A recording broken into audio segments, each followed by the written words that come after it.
Setelah melakukan penyelidikan lebih lanjut, mereka masih belum menemukan titik terang.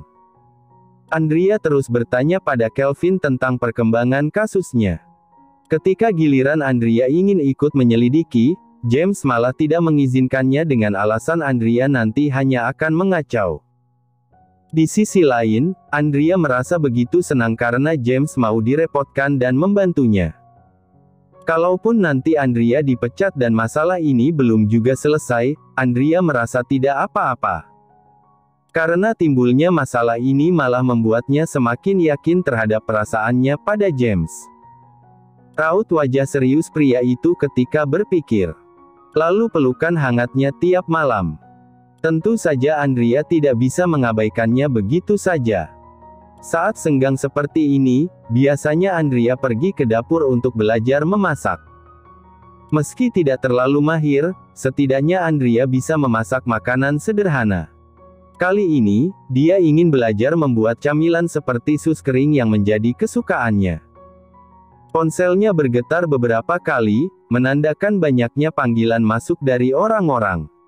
Namun, Andrea memilih mengabaikan dan untuk saat ini dia tidak ingin menerima panggilan dari siapapun. "Anda mau mengisi sus dengan krim apa?" tanya Anggi. "Bolehkah?" Andrea menatap Anggi dengan antusias. "Tentu saja," jawab Anggi. Anggi salut dengan Andrea. Wanita itu benar-benar gigih ketika belajar memasak, meski beberapa kali masakannya hangus atau tidak matang. Namun, dia tetap mau mencoba dan mencoba lagi. Oh, alat dan bahan bukan hal yang sulit untuk didapatkan kembali bila habis atau rusak. Andrea mulai mengisi sus yang sudah kering itu dengan krim yang sudah dibuat. Ada berbagai varian rasa, dan krim-krim itu berada dalam wadah-wadah seperti mangkuk kecil. Meski sedikit gemetar, Andrea dengan tekad kuat mengisi sus kering itu dengan hati-hati. Dia menarik kedua sudut bibirnya, puas. "Akhirnya jadi," ujar Andrea semangat. "Aku pasti akan memberikannya kepada mereka," tambahnya. Anggi mengernyitkan dahinya, bingung. "Maaf, mereka siapa maksud Anda?"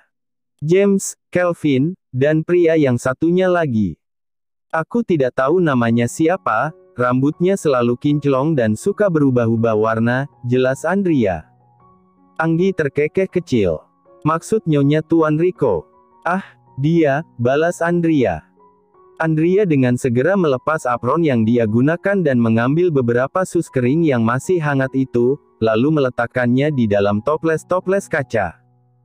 Dia tidak sabar melihat bagaimana reaksi mereka ketika makan sus kering buatannya. Andrea menyunggingkan sebuah senyum di bibirnya. "Mau saya bantu bawakan?" tanya Anggi. "Tidak perlu, biar aku saja. Tolong sus yang lainnya diletakkan di toples plastik dan taruh di kulkas ya," pinta Andrea. "Baik, Nyonya," jawab Anggi. Andrea melangkahkan kakinya menuju ruang kerja James. Dia mengetuk pintu pelan sebelum akhirnya masuk. "Aroma apa ini? Kenapa enak sekali?" Rico lebih dulu menyadari dan berbalik melihat Nyonya Andrea membawakan sesuatu. "Nyonya, Anda datang," ucap Kelvin semangat. James tidak bereaksi apapun. Justru sebaliknya, dia merasa kesal karena kehadiran Andrea membuat dua cecunguk di hadapannya ini malah tidak fokus. "Apa yang Nyonya bawa?" tanya Kelvin penasaran. "Dari aromanya sih pasti sesuatu yang bisa dimakan," sahut Rico. Andrea menganggukkan kepalanya. "Kamu benar, ini sus kering untuk kalian. Aku sendiri yang membuatnya, silakan dinikmati ya. Masih sangat hangat dan lumer bila dimakan," tambahnya. Andrea mendekat ke arah James saat dua pria itu sibuk mencoba kue sus buatannya. "James, kamu tidak mau?" tanya Andrea pelan. "Kamu mengganggu," jawab James ketus. Andrea terkekeh kecil, memperhatikan wajah James yang begitu enak untuk digoda. Dia mengambil satu sus kering dan menjepitnya dengan bibir, lalu mendekatkannya ke bibir James. James menutup mulutnya rapat, namun Andrea tidak tinggal diam. Dia memaksa masuk hingga akhirnya sus kecil itu masuk ke dalam mulut James. Kelvin dan Rico membulatkan matanya sempurna. Menyadari kalau tuan dan nyonyanya sedang ciuman, mereka segera berbalik. Andrea, kamu. Pekik James, tidak terima. Kunyah dulu sus yang ada di mulutmu. Jangan marah-marah terus, balas Andrea yang tersenyum puas karena berhasil menggoda James. Lihat-lihat, telinga pria itu bahkan merah padam saking malunya. Bahkan James berpaling karena merasa malu. Bagaimana rasanya? Tanya Andrea. Enak, nyonya, Anda memang pandai memasak, ucap Rico sambil memberikan 2 jempol untuk Andrea. Iya, nyonya, terima kasih karena sudah memikirkan kami juga, tambah Kelvin. Tidak apa-apa, maka gantinya tolong cari dalang dari masalah ini secepatnya ya, pinta Andrea. Pasti, nyonya, jawab Rico. Andrea pamit keluar setelah berhasil membuat jantung James jadi tidak karuan. Sejenak dia terkejut merasa sebuah bola sedikit keras menyentuh permukaan bibirnya. Awalnya James kira Andrea menyuapkannya menggunakan tangan, namun saat dia menerobos masuk, barulah James menyadarinya. Andrea menggunakan bibir untuk menyuapinya sus kering itu. Nyonya benar-benar keren, ujar Rico sambil menggeleng takjub. Iya, itulah dia, selalu punya tingkah ajaib yang membuat orang-orang di sekitar selalu syok, balas Kelvin yang sebenarnya sudah biasa melihat hal seperti ini. Ketika mereka berdua berbalik untuk melihat tuannya, James masih berpaling dengan wajah memerah. Astaga! Lihat, betapa malunya James sekarang. Rico sampai geleng-geleng dan terkekeh puas. Ini pertama kalinya dia melihat sosok yang dingin dan galak itu berubah menjadi pria pemalu. Tampaknya suara Rico yang menertawainya terdengar begitu jelas. Diamlah. Kalian mau ku pecat. Ancam James yang sudah kepalang malu. Mereka berdua langsung diam sebelum James merealisasikan ucapannya. Karena setiap ucapan atau ancaman yang dia berikan, percayalah, dia tidak main-main dengan hal itu. Terkadang James berpikir bahwa Andrea semakin hari semakin tidak bisa dikontrol. Terbukti saat dia selalu melakukan skinship dan membuat James merasa nyaman. Pria itu bahkan selalu mengingat ketika dia bangun pagi, maka dia pasti sedang memeluk Andrea. Meskipun Andrea tidak tahu, kalau James sadar dan memilih untuk pura-pura tidak tahu saja. Andrea mengatakan pada James kalau setiap pagi James melakukan hal yang aneh. James sadar apa yang dimaksud Andrea saat berkata seperti itu. Tapi dia memilih untuk kembali tidak peduli.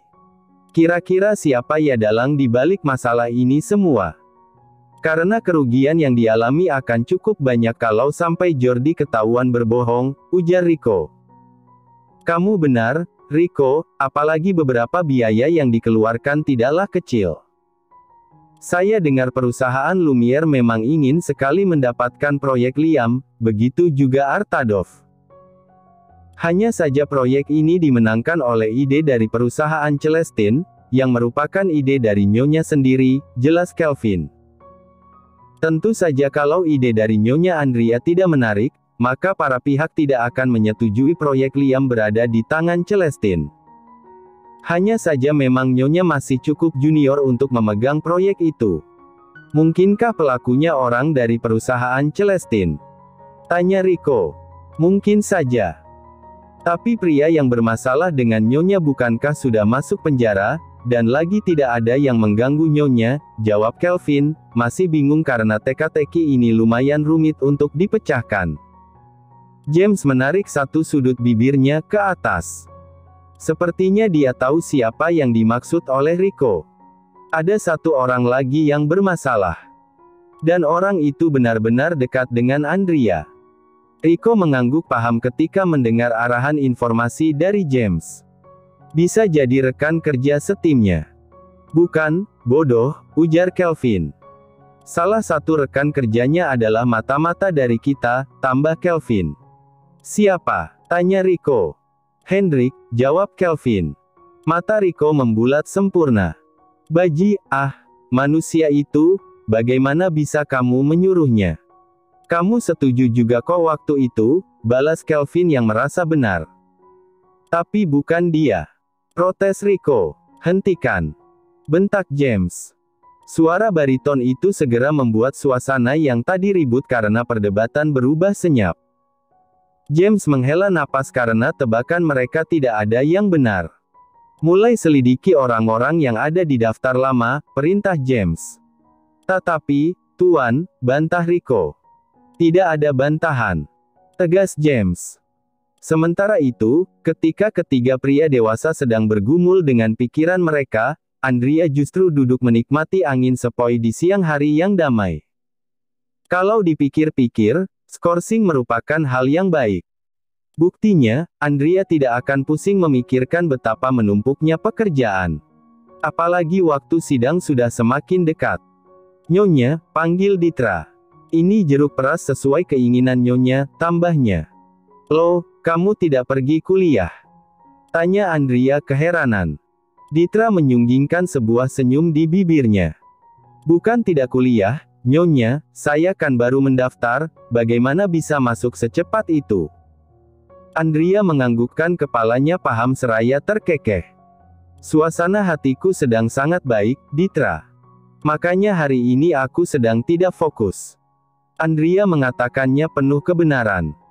Karena memang dari tadi yang terbayang di pikirannya hanya ekspresi wajah James yang cukup malu tadi, membuatnya merasa sangat ingin lagi mengulang hal yang sama. Iya, saya juga merasa Nyonya terlihat lebih ceria dari biasanya. Saya suka melihat Nyonya tersenyum seperti ini, ungkap Ditra. Lebih baik Nyonyanya selalu tersenyum seperti ini atau melakukan hal gila lainnya daripada harus bermurung ria seperti kemarin dan membuatnya sakit. Nyonya, apa Anda sedang memikirkan Tuan? Tebak Ditra. Bagaimana kamu mengetahuinya? Tanya Andrea, tidak percaya. Ditra menyengir lebar. Memangnya apalagi yang membuat mood Nyonya baik kalau tidak mengganggu Tuan, balas Ditra sembari menyengir. Andrea tertawa kecil mendengarnya.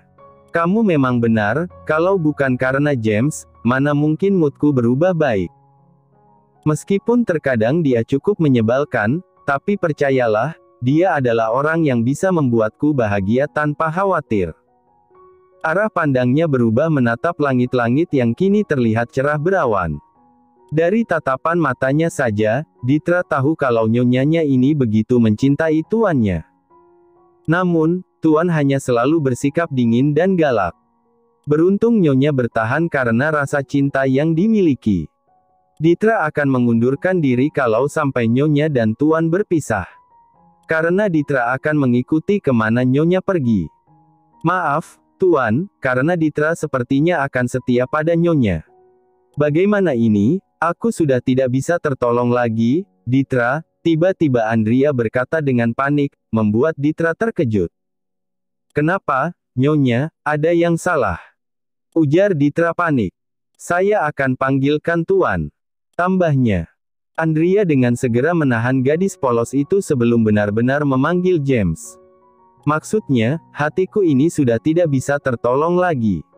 Ditra menghela napas lega. Saya kira tadi Nyonya kenapa-napa. Iya, tapi hatiku sedang tidak baik-baik saja. Ah, kenapa dia itu sangat menyebalkan. Keluh Andrea. Entahlah, Ditra juga tidak tahu kenapa Nyonyanya mendadak bertingkah aneh seperti ini. Padahal biasanya dia lebih aneh lagi. Apa yang sedang dilakukan Ernest? Tanya Andrea. Ah, kepala pelayan sedang mengurus gudang bahan makanan. Karena sekarang Nyonya tertarik akan memasak, dia menyiapkan banyak hal. Anda harus tahu kalau kepala pelayan begitu memanjakan Anda, jawab Ditra. Andrea terkekeh pelan. Iya, aku rasa dia sering mengomel akhir-akhir ini. Andrea ingat bahwa pertama kali dia datang, kepala pelayan tampak sekali terlihat bukan seperti orang yang banyak bicara. Namun, setelah dia sudah sangat akrab dengan tempat ini, maka kepala pelayan adalah orang yang paling membuatnya jengah karena selalu melarangnya ini itu. Meski alasannya agar Andrea tidak celaka, namun tetap saja rasanya benar-benar keterlaluan. Menyalakan kompor saja harus Anggi yang melakukan. Padahal Andrea pernah belajar kok menyalakan kompor dengan maminya. Kapan pria tua itu mau istirahat? Ujar Andrea. Kenapa, Nyonya? Tanya Ditra. Tidak ada, aku hanya ingin mengajak Ernest mengobrol, tapi dia tidak pernah tidak sibuk, jawab Andrea. Nyonya benar. Terkadang Pak Ernest memang butuh liburan, setuju Ditra. Mungkin karena sangat menikmati siang hari berawan dengan angin sepoi-sepoi membelai kulitnya, Andrea malah tertidur dengan nyaman tanpa terusik suara apapun. Kelvin dan Rico sudah kembali dari tadi. Ketika James pergi ke kamar, dia tidak menemukan Andrea karena memanggilnya beberapa kali. Perasaan deja vu kembali dirasakan James, dan dia mendekat untuk meraba ranjang. Namun, tidak menemukan siapapun di sana. Ketika James dilanda panik, dia meraba dan keluar dari kamar. Tatapannya masih datar, tapi hatinya benar-benar campur aduk tidak karuan. Tuan, panggil Ernest. Anda mencari Nyonya. Ini hanya tebakan Ernest saja, karena melihat tuannya keluar dari kamar dengan tergesa. James sama sekali tidak membuka suara. Namun, karena memang ini hanya tebakan, setidaknya Ernest akan mengatakannya kepada Tuan James. Nyonya sedang berada di pinggir kolam renang. Ditra memberitahu saya kalau saat ini Nyonya tidur, jelas Ernest. James hanya mengangguk singkat, kemudian pergi begitu saja. Pak Ernest hanya bisa mengelus dada sabar. Padahal, dia sudah lama berada di samping pria itu dari dia masih remaja.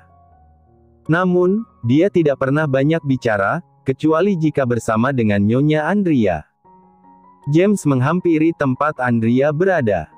Sembari meraba tempat, dia bisa mengetahui Andrea sedang tertidur di mana. James. Panggil Andrea. Suara Andrea membuatnya mengernyitkan dahinya, heran. Kata Pak Tua itu kamu sedang tidur. Iya, tadi aku tidur, tapi karena merasa hawa di sini semakin dingin, jadi aku terbangun, balas Andrea tenang, suara seraknya menandakan bahwa dia memang baru saja bangun tidur. Andrea berpikir, mungkin karena James datang, suasana menjadi semakin dingin. Andrea bergidik ngeri, kemudian bangkit dari tempatnya. Ayo, kamu pasti ingin ditemani tidur, kan? Apalagi siang-siang begini, supaya kamu lebih fokus untuk membantu istrimu ini, maka sekarang tidur siang, ajak Andrea. Andrea hendak memeluk lengan James, namun pria itu segera menarik tangannya. Jangan menyentuhku, tegas James. Andrea mendengus sebal. Pria ini mulai lagi, batinnya. Aku kesini karena ada sesuatu yang ingin aku katakan. Tentang? Tanya Andrea. Saudaramu, jawab James. Andrea mengernyitkan dahinya pelan. Raut wajah wanita itu berubah masam. Namun, dengan segera dia kembali melayangkan pertanyaan. Ada apa dengannya? Wanita itu bisa saja dalang dari semuanya, ujar James. Kenapa begitu? Tanya Andrea. Kamu banyak tanya, gerutu James. Aku bertanya karena aku tidak tahu. Tentu saja jika sesuatu ada yang tidak ku ketahui, maka aku akan bertanya, jelas Andrea. James menghela napasnya gusar. Karena sepertinya masalah ini sudah direncanakan. Orang-orang yang memiliki sampel tanda tanganmu pasti bukan orang luar, melainkan orang terdekat. Mendengar pernyataan James yang memang ada benarnya, membuat kepalan tangan Andrea semakin kuat. Apa memang kali ini Raeli adalah dalangnya? Bukankah dia sudah membiarkan wanita itu selama dia tidak berulah? Tapi kenapa sekarang dia malah melakukan hal yang lebih gila? James, sepertinya malam ini aku akan menginap di Mansion Celestine, ujar Andrea. Respon James tidak terbaca sama sekali. Raut wajah datarnya seakan tidak menjawab apapun ketika mendengar ucapan Andrea. Kamu, mau ikut menginap? Tanya Andrea. James mengangguk. Aku sudah membantumu sesuai dengan kesepakatan. Ini sangat berbahaya karena mempertaruhkan reputasiku, ujar seorang pria. Terima kasih banyak, balas pria lain. Wanita yang ada di tengah-tengah dua pria yang sedang berbincang serius itu hanya menghela napas karena bosan. Pada akhirnya, pria itu kembali dan mengajak kekasihnya untuk pergi dari sana. "Maaf karena membuatmu bosan, Raeliku," ujar pria itu. Wanita itu mengerucutkan bibirnya dan mulai bermanja pada sang pria yang tidak lain adalah Kesario, pria yang baru saja bertemu dan berbincang serius dengan rekannya. "Tidak apa-apa, setidaknya rencana kalian berjalan lancar." "Ah," melihat ekspresi kakakku yang lucu dan mendengar kabar bahwa dia jatuh sakit, hal itu sudah sangat membuatku merasa cukup, ujar Raeli. Rio terkekeh pelan. "Ucapanmu terdengar cukup jahat, sayang." "Tidak peduli, aku rasa dia yang lebih jahat daripada diriku," balas Raeli.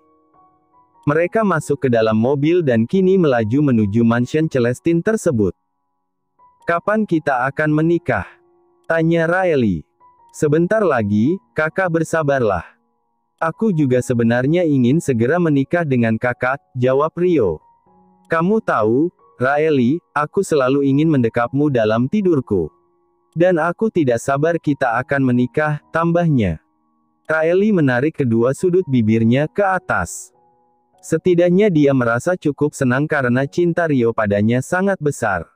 Tidak disangka kalau hari ini mereka kedatangan tamu. Setelah pamitan kepada Rio, Raeli langsung masuk. Saat Raeli melangkah masuk, dia bisa mendengar suara Mami yang kini sedang bercanda dengan seseorang.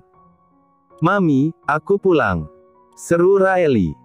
Raeli tampak terkejut melihat Andrea yang saat ini duduk dengan santainya dan menatap Raeli dengan sebuah senyuman. Kaki Raeli terasa kaku untuk digerakkan. Bukankah Andrea saat ini sedang terpuruk, lalu mengapa wanita itu berada di sini sekarang? Bahkan dia terlihat seperti tidak memiliki beban sama sekali. "Oh, Raeli sudah pulang," sapa Mami, kemudian meminta Raeli untuk duduk. "Mami senang loh, anak-anak Mami akhirnya berkumpul lagi," tambahnya.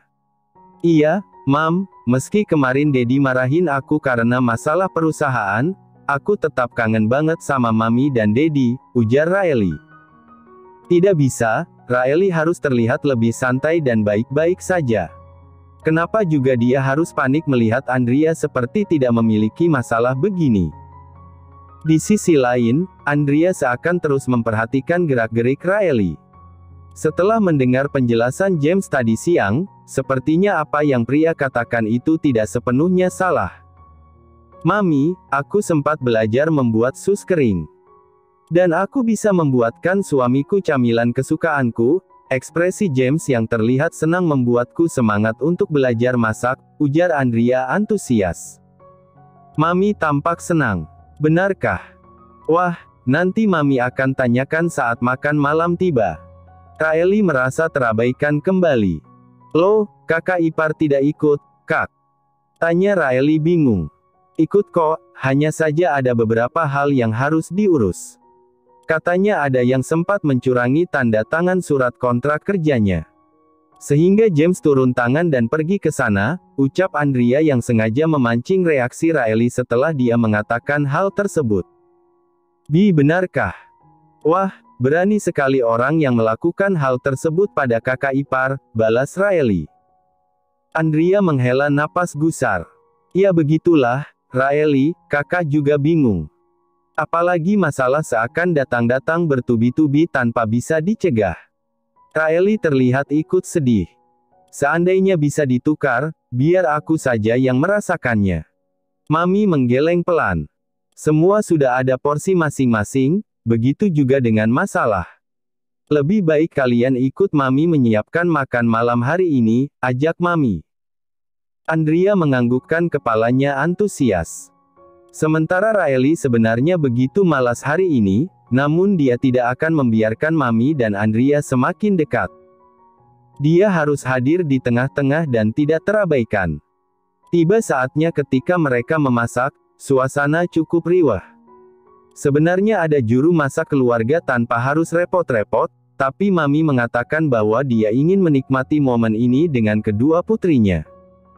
Mami harus tahu, di sana ada Pak Ernest yang selalu mengomeli Andrea kalau mau memasak, cerita Andrea. Mami mengernyitkan dahinya, heran.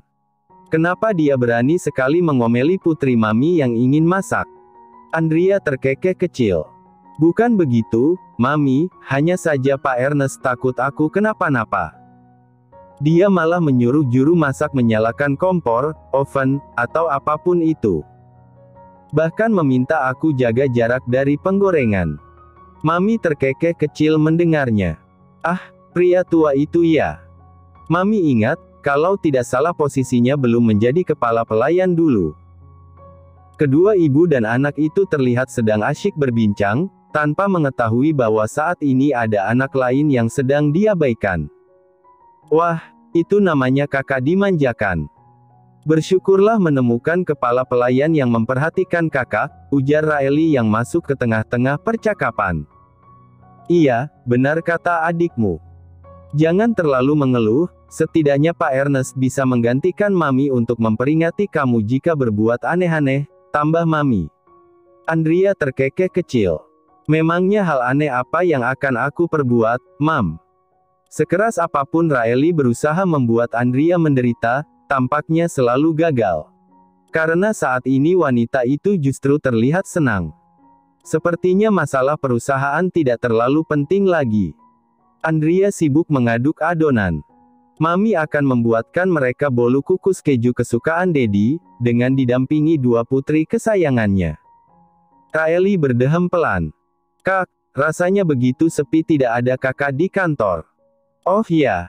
Tanya Andrea acuh. Iya, karena tidak ada yang aku ganggu ketika berada di sana, jawab Raeli jujur. Mami melirik Raeli, kemudian menggeleng pelan. Lain kali jangan mengganggu kakakmu. Astaga, kamu itu sudah besar, Raeli sayang. Ujar Mami yang kini menjewer telinga Raeli, padahal tangannya penuh tepung. Raeli mendengus sebal. Tuh kan, rambut Raeli jadi kena tepung. Siapa suruh suka mengganggu kakakmu, balas Mami. Andrea hanya diam. Jika dulu ketika dia melihat Raeli dimarahi Mami, maka Andrea akan meledeknya. Berbeda dengan sekarang, Andrea benar-benar tidak beranjak atau tidak mengatakan sesuatu yang membuatnya merespon candaan dua wanita itu. Sayangnya ada orang yang sudah memfitnah kakakmu. Kenapa si orang itu tega sekali, ucap Mami yang kembali mengungkit tentang masalah Andrea. Mungkin itu karena kakak yang suka sekali cari masalah dengan orang, ujar Raeli yang sebenarnya hanya berniat bercanda, tidak tahunya hal itu malah membuat Andrea menarik kedua sudut bibirnya ke atas. Iya, kamu benar, jawab Andrea. Sepertinya kakakmu ini punya masalah dengan banyak orang. Terutama orang terdekat. Bukan begitu? Tambah Andrea. Mendengar hal itu, mendadak napas Raeli tercekat. Tidak disangka dia merasa kalau saat ini Andrea mungkin sedang mencurigainya. Terima kasih sudah menonton, guys. Jangan lupa klik like jika kalian menikmati cerita ini, subscribe untuk update konten seru lainnya, dan tinggalkan komentar di bawah tentang apa yang kalian pikirkan atau cerita apa yang ingin kalian dengar selanjutnya. Dukungan kalian sangat berarti. Sampai jumpa di video berikutnya.